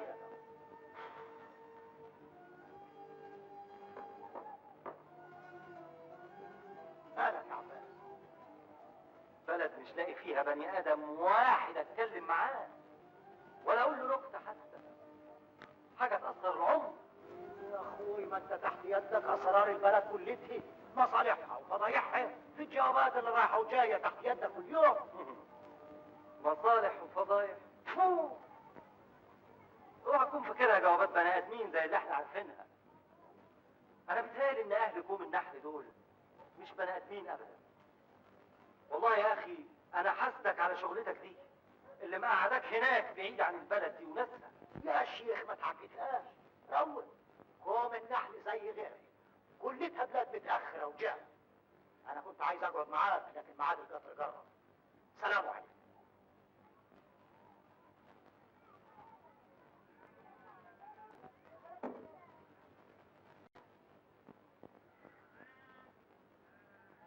جوابات البني ادمين يا سيدي هي ما تتغيرش. كل واحد منها تعرف صاحبه من شكل الظهر. سلسله ما بتنتهيش من الجوابات المقرفه رايحه جايه من مصر المحروسه لكوم النحل ابني، كوم النحل المحطه، من يد ليد بخير وسلام بدوح 144. عاجل عاجل عاجل. تجاوب منهم تلزقوا على قفاه بالخد وتخنقوا في كيس وتحدفوا في القطر، وبعد يومين تلقى رده على الترابيزه بيصفح عليك. يا بعيد انا عارف ان نهايتي هتكون على ايديكم، تفضلوا تضحكوا بمكر وعبط لغايه ما تدفنوني بالحياه.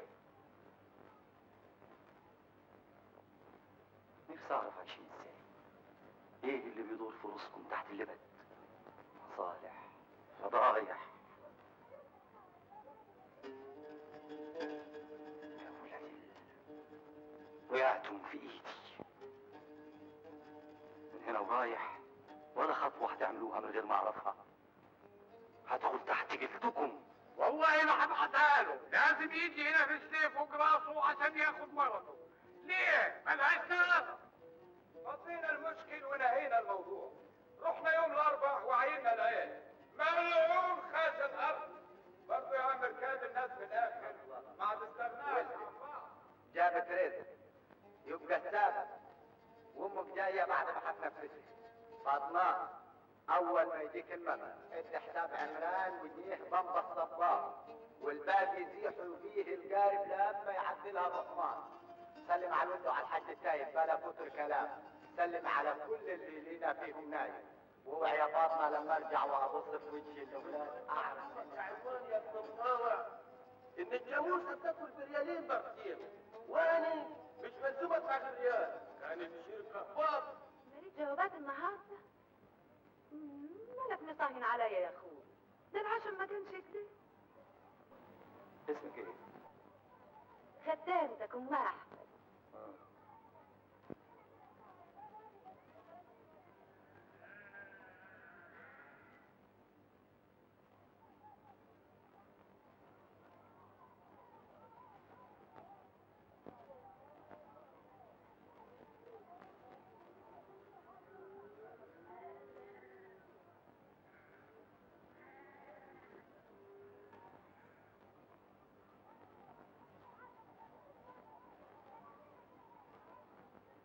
مفيش النهارده يا ام احمد. تعالي بكره يمكن الجواب يكون جه. حاضر اجي بكره. الهي يا رب يخليك وينجيك ويطرح البركه فيك.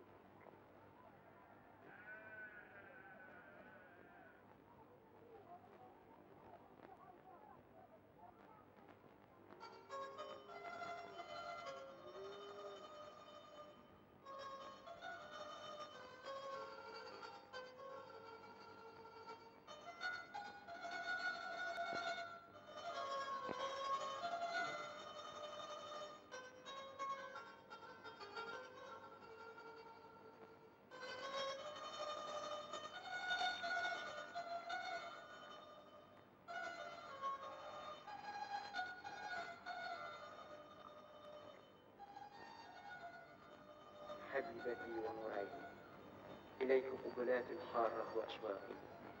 معقول الولية الكركوبة دي تستحمل قبلات لسه وحارة كمان؟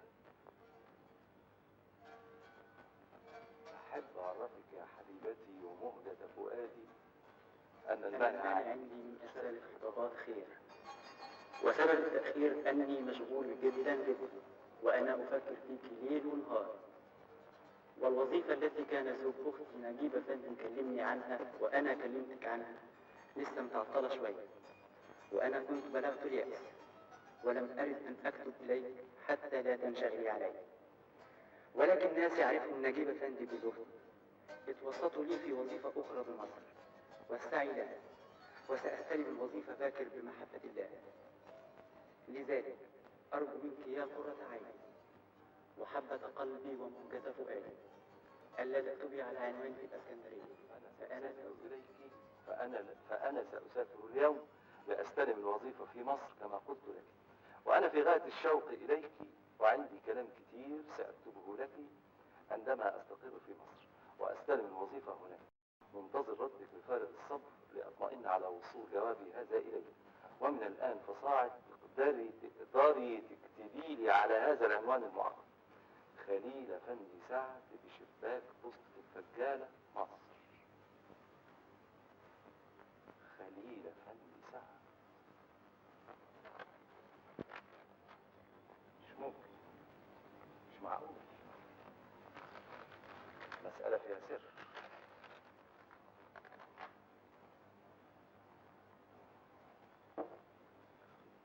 كنتش الولية اللي اسمها ام احمد دي عاملة في البلد بوسطجية من ورايا، بتشتغل في البوسطة من الباطن؟ يا بنتي يسعد صباحك يا فندم. ماليش جوابات النهارده؟ اهلا ست ام احمد، جيت في وقتك.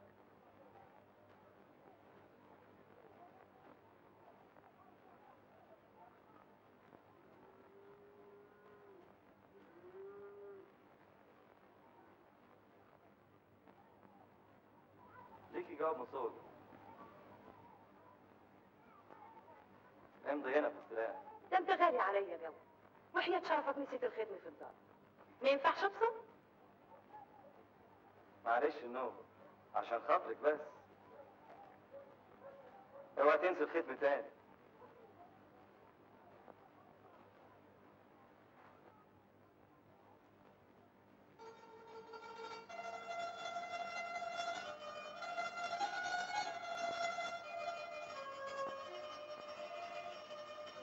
ملاك الرحيم خليل أفندي، وصلني مكتوبك ولقاني مشتاقة ومتلهفة عليه جو.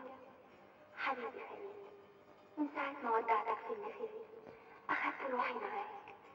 أعرفك إن قلبي كان هيفض من الفرح تو ما دريت إنك هتستلم الوظيفة، وبقيت طول الليل أطلب من ربنا يحفظك حبيبي.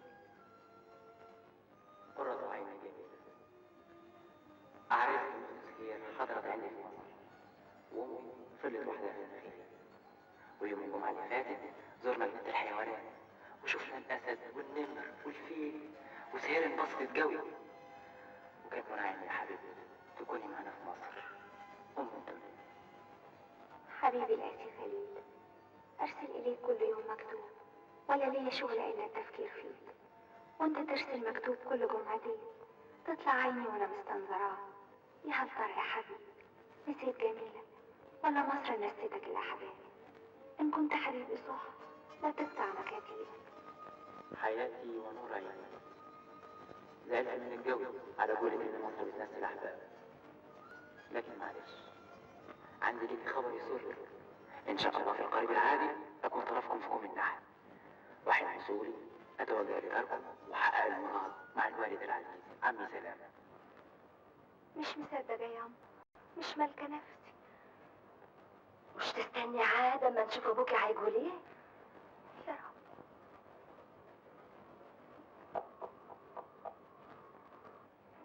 يا رب.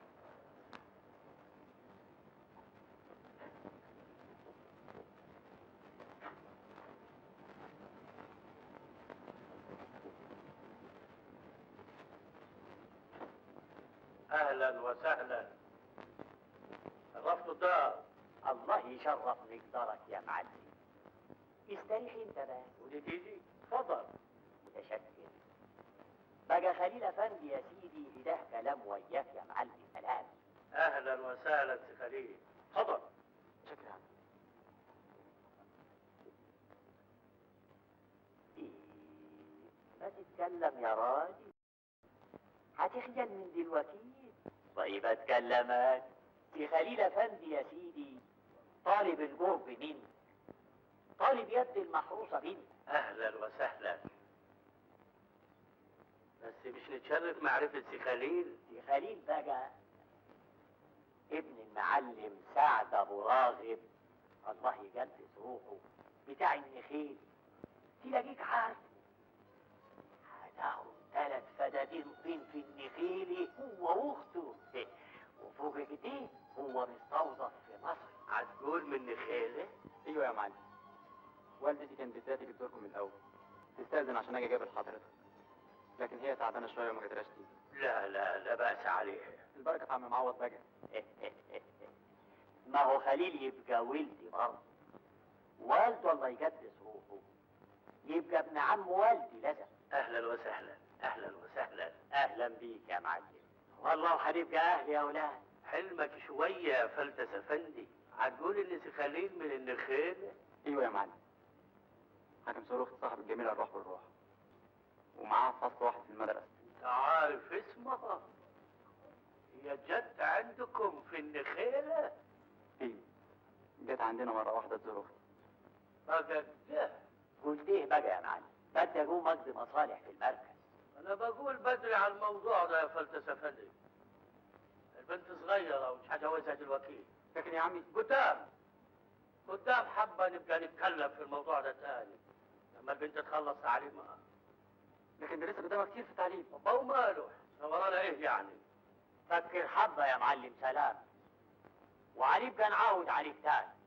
كل واحد عارف صالحه يا فلتس افندي، مش هجوزها دلوقتي.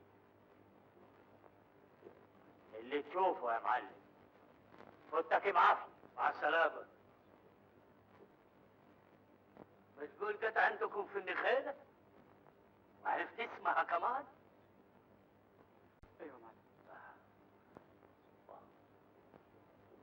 معلم. يا ستار اتفضل.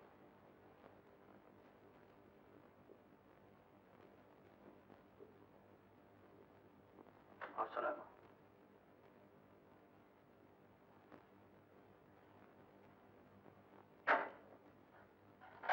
الراجل كان مسهل في الأول وبعدين غير فكره. يا راجل دماغه ناشفة. أنا قلت لك من الأول يا خليل مالك ومال الناس دي. قرب يا ولدي بتعمل ايه؟ عايز الراجل يشوفك وانت بتبحلق ازاي؟ يعني عرفان واخت صاحبتك الروح بالروح. شفتي كم نوبة؟ هتخلص من وراي.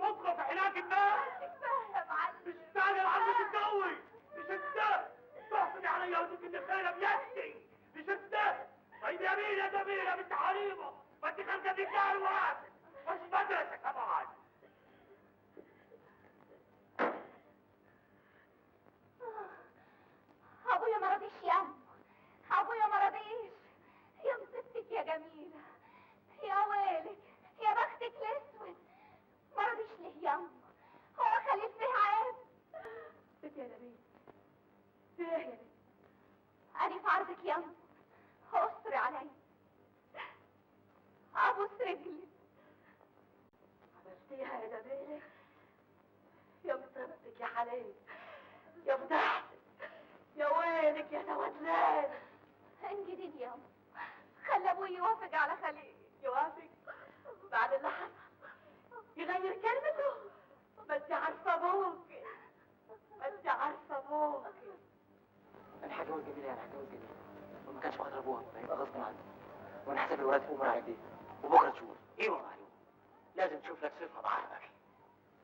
حبيبي الآتي خليل، من ساعة سفرك لا بيصلني منك جواب ولا تعلم ما حصل لي. أعرفك إني محبوسة في البيت ولا بيهنا لي منام بسبب ما حصل. شكلي بقى مفضوح يا خليل، أمي عرفت ووشها اسود. انا لازم النهارده اروح بدري عشان جواب البنت الغلبانه دي يلحق الصدر بتاع 9. المسألة دخلت في الجد. من ساعة سفرك وأني راكدة فوق أحسن عين أبوي توجع علي.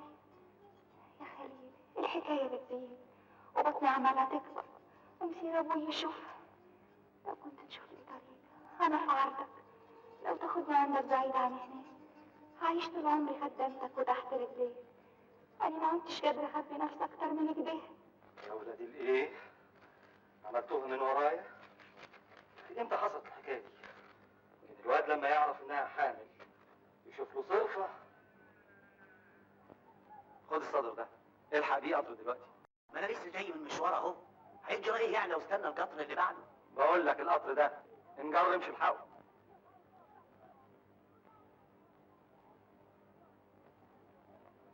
كويس، الجواب هيلحق القطر. لو سيزفت ده ما كانش في حته.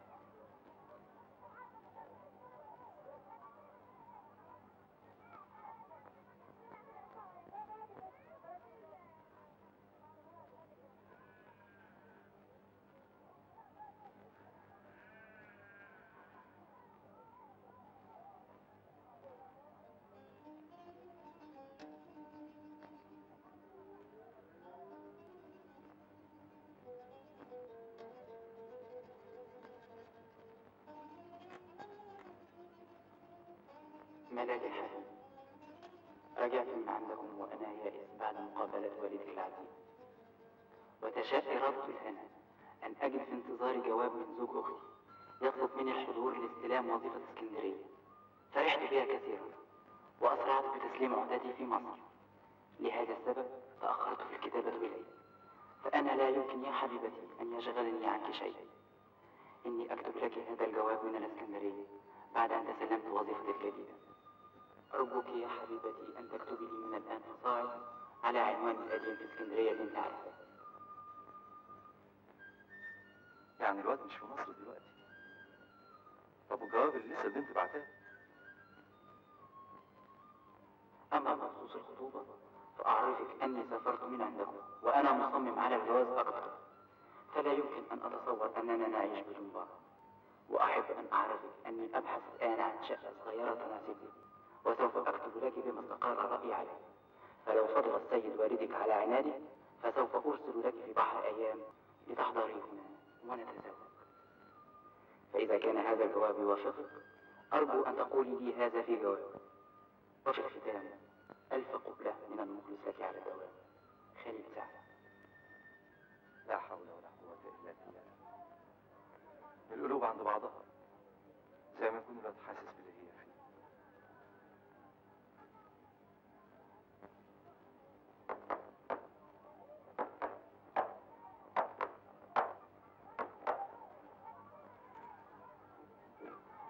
السلام عليكم يا فندم. سلام يا سيدي. تحط كام المرة دي؟ لا، عايز القرشين اللي حداك. ليه؟ صرفت نظر على البندقية خلاص؟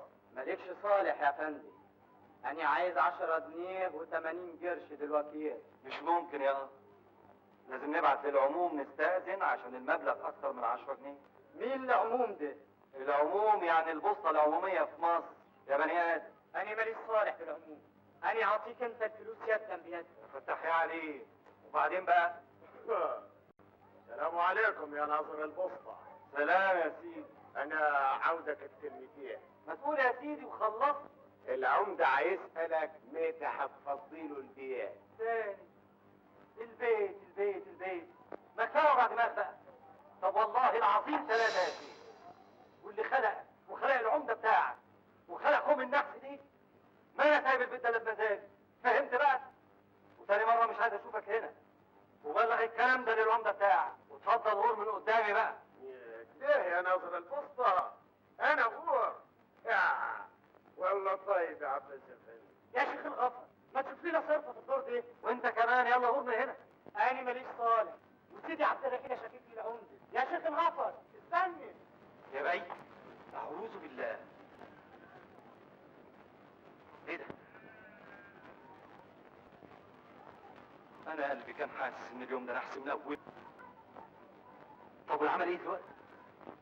هو ده جواب محكوم عليه بالاعدام، لا يمكن اسلمه وهو مختوم بالشكل ده.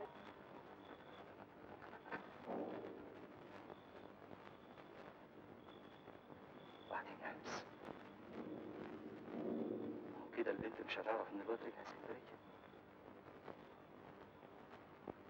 تعرف ولا ما تعرف بقى، وهم بيحبوا بعض، يتعذبوا شويه وخلاص.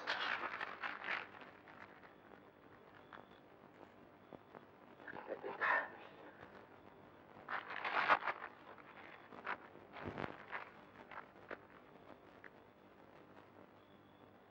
بكره يبعت لها جواب تاني.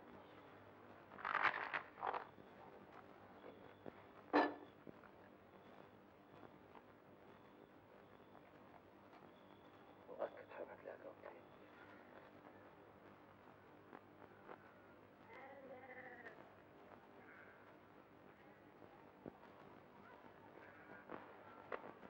مفيش وقت، يمكن تيجي حاجه في قطر البسط. كتر خيرك ويخليك لي، اجي بكره بقى. لا حول ولا قوة إلا بالله. كان مالك بس يا عيبس وما الحكاية دي؟ حشرت نفسك فيها ازاي؟ على المحطة على طول يا ولد عويضة، أنا جاي وراك أهو.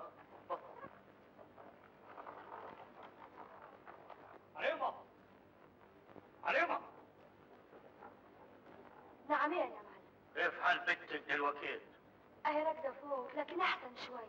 أنا مسافر صوت، لو خطت برا البيت خطوة واحدة أقطع دابك ودبلها. عقول يا معلم، الناس خليل شاب مستوظف مليح وابن ناس برضك واحسن من غيره. مش عايز أسمع السيرة دي تاني. يهديك ربنا يا معلم.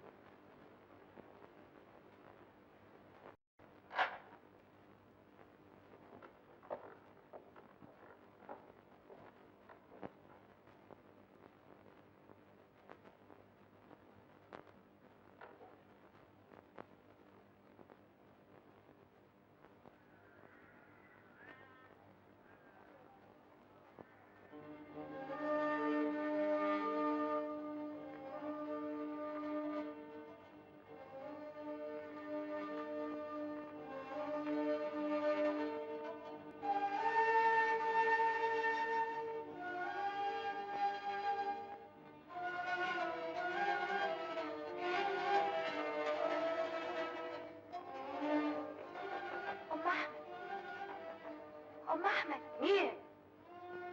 مين؟ أنا جميلة. جميلة؟ أهلا وسهلا. أهلا وسهلا، اتفضل. أهلا وسهلا يا خطوة عزيز. اقعد يا جميل. ما تأخذنيش البيت مكركب، أصل مسافرة بكرة وهغيب شوية. هتغيبي؟ مش كتير جو. عقبالك كده لما أفرح بيك أنت وسي خليل. عندي فرح بنت عمدة الدلاجل. هقعد حداهم جمعة كتب الكتاب. ايوه بالحال، انت مشغولة على الجوابات. والنبي يا جميلة ما خليت يوم الا ما رحت فيه البوسطة. بصراحة بس ما تزعليش، اني هقول لك عشان تشوفي صالحك. اني خايفة يكون خد على خاطره من مجابلة ابوكي. ومن يومها ما بعتش ولا جواب. جميلة، انت بتعيطي؟ هو حصل حاجة بينكم يا بنت؟ بقى الحكاية كده؟ ما قلتليش ليه من زمان؟ يا قلبك يا قادرة. أنا في عرضك يا أم أحمد، تقولي لي أعمل إيه في وقت دي؟ ما تعيش الهم. أنا هغيب في الفرح جمعة زي ما قلت لك، وأول ما أرجع من المشيئة كده أخلصك من اللي أنت فيه.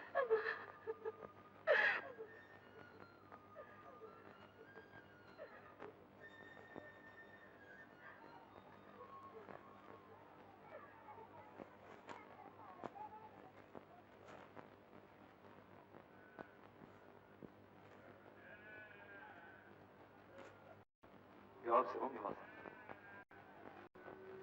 بس قالوا لي يا ام احمد بقى لها كام يوم ما بيجيش. تعالى يا سمير.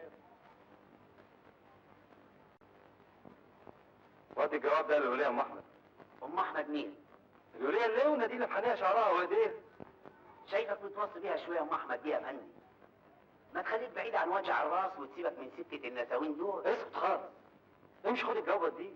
انا ما وديش جوابات داخل البلد. لا هاني عم تيجي تاخد جواباتها. وانت عارف اللوايح يا حضره الناصر. انا قاعد بره. يا بكر.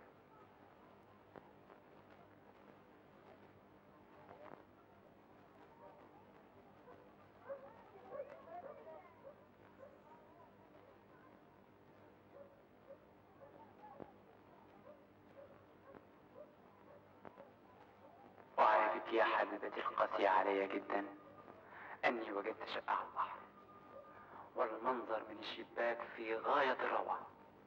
منتظر مني الجواب بفروغ الصبر لأعرف موعد حضورك. أم يا ترى حصلت حاجة غيرت فكرك فانقطعت جواباتك؟ لهذا تجدينني في غاية الحيرة. أتوسل إليك يا حبيبتي أن ترحميني من العذاب بكلمة واحدة تجعلني أطير من السعادة. هذه الكلمة هي موعد حضورك طرفي لأنتظرك على المحطة في الإسكندرية. حلو. أظن الجواب ده البنت تقدر تفهم منه إنه رجع اسكندرية.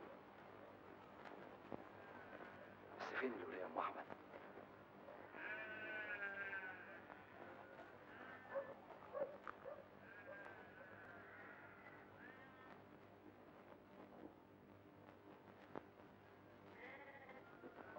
قاعد كده ليه؟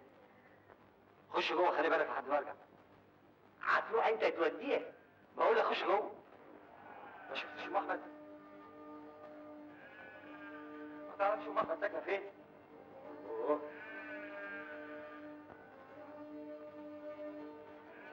انت يا بنت التوهيه ما تعرفوش جميله فين؟ ما تعرفوش جميله فين؟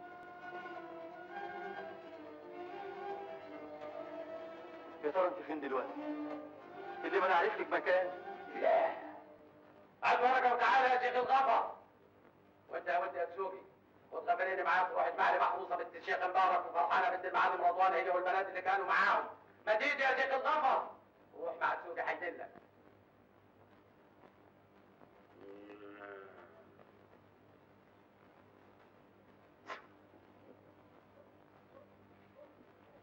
اكتب البلاغ ده جوام يا شيخ الغفر.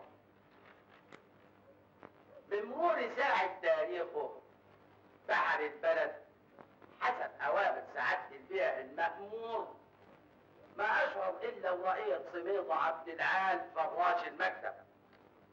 فما كان منه إلا إنه أبلغني إن حضرة ناظر البسطة عباس أفندي حسين اتهجم على البنت محروسة بنت الشيخ مبارك هتكونها رايحة تشتري بنت الجاهز، وإن المذكور أعلاه اتهجم على البنت فرحانة بنت المعلم رضوان بعد صلاة العصر فانسرعت منه وجريت، لا سيما انه كان في الطريق العمومي. وبسؤالهم لم حد منهم رضي يحط منطق خوفا من الجوالة ومن كلام الناس. وجميع مرسلين للمركز افندي وعمدتكم النحلة عبد السميع افندي وهداني هات يا اخويا اما ابصم لك. ايه انا اتهجمت عليك يا بنت؟ اتكلمي انت كمان. انا هتجنن والله يا حسن افندي ما اعرفهم ولا اعرف شكلهم ولا اسمهم حتى. كل ده يعملوا فيا عشان خاطر يطلعني من البيت. ايه ده يا عباس افندي؟ هدي نفسك. قوم يا بنت ابوك ده.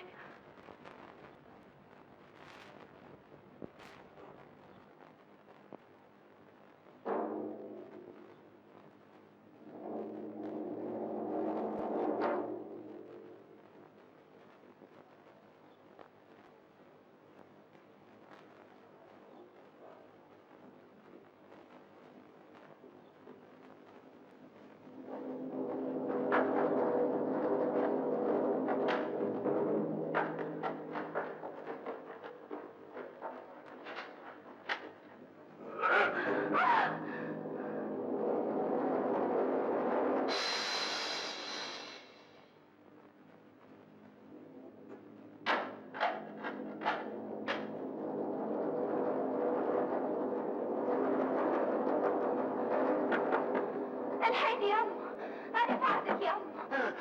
يا ساتر يا رب، يا ساتر. مين ده؟ عم درويش، انت قاعد معايا، والله فيك الخير. انا يظهر نمت كتير. احنا بقينا الظهر ولسه ما رحتش الوسطى. مش هروح المكتب اشوف الصرف في البلوه دي؟ لو ما كنتش بوظت الجواب اللي فات كان زمانهم بيكتبوا لبعض دلوقتي، ويمكن كانت البنت راحت له هناك. جيت انا وقطعت الخيط ما بين الاثنين. لو كنت في مصر ما كانش همني، لكن هنا انا خايف البنت تموت، هيقتلوها. دول همك وانا عارفهم يا درويش. دول مصيبه انا مش عارف هي فين او الاقيها ازاي. لو جرى البنت دي حاجه انا المسؤول. لو ماتت انا اللي قتلتها يا درويش.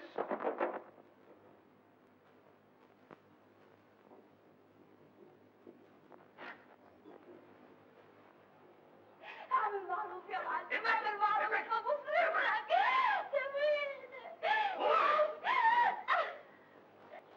سمير.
مملكتان